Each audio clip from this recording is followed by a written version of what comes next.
வணக்கம். Bachelors in Dubai. Vinod.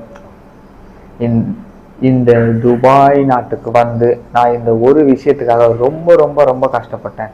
அதாவது இந்த ஒரு விஷயம் எனக்கு தெரியாம இந்த துபாய் நாட்டில் பல மாநிலத்து மக்கள் வேலை பார்க்குறாங்க. ஸோ அதனால இங்கே அதிகமாக எல்லாரும் பேசப்படுற ஒரு மொழி ஹிந்தி.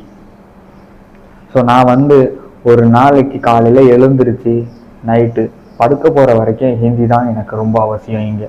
ஏன்னா நான் வேலை பார்க்குற இடத்துல ஒரு தண்ணி வேணுங்கன்னா கூட எனக்கு ஹிந்தி தெரியணும், சாப்பிட்றேன்னா ஹிந்தி தெரியணும். ஹிந்தி தெரியாமல் நான் வந்து கிட்டத்தட்ட 1 இயர் ரொம்ப ரொம்ப ரொம்ப கஷ்டப்பட்டேன் இங்கே.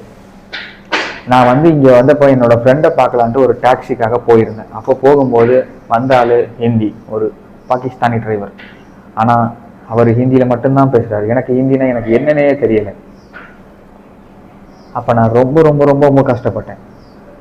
இங்கே வந்துட்டு ஒரு மொழி, இந்த ஒரு மொழி இருந்தால் நம்ம எப்படி இருக்கலாம் தெரியாமல் நான் பல இடங்களில் பல அவமானங்களை நான் சந்தித்தேன்.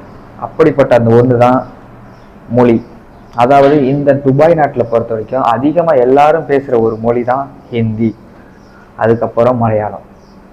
ஸோ நம்ம இங்கே இருக்கும்போது நான் ஒரு இடத்துக்கு நான் வந்தப்போ, புதுசாக இங்கே வந்தப்போ ஃபஸ்ட்டு இங்கே வந்தப்போ ஒரு இடத்துல போயிட்டு ஒரு சாய் டீ வாங்கி குடிக்கணும்னா கூட அங்கே போய் கேட்கும்போது எனக்கு அவ்வளோ ஒரு கஷ்டமாக இருந்துச்சு. அங்கே போய் நான் டீன்னு சொன்னால் அவங்களுக்கு யாருக்குமே எதுவும் தெரியாது. அதே மாதிரி பக்கத்தில் இருந்த ஹோட்டலு எல்லாமே வந்து பாகிஸ்தான். வந்து நான் வேலை தேடுற டைமில் நான் இன்டர்வியூ போன இடத்துல ஃபஸ்ட்டு என்கிட்ட அவங்க பேசுனது ஹிந்தி தெரியுமான்னு தான் கேட்டாங்க. ஹிந்தி தெரியாதுன்னு சொன்ன வரையுமே அவங்க வந்து என்னை ரிஜெக்ட் பண்ணாங்க.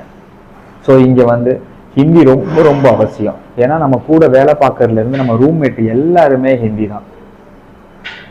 அதே அளவுக்கு மலையாளம், அதாவது மலையாளிஸ். ஸோ அவங்களும் இங்கே இருக்காங்க. அதனால் நம்ம தமிழும் மலையாளமும் கொஞ்சம் சேமாக இருக்கிறதுனால பிரச்சனை இல்லை. ஒரு சில இடங்கள்ல எனக்கு அவங்க ரொம்ப உதவுனாங்க.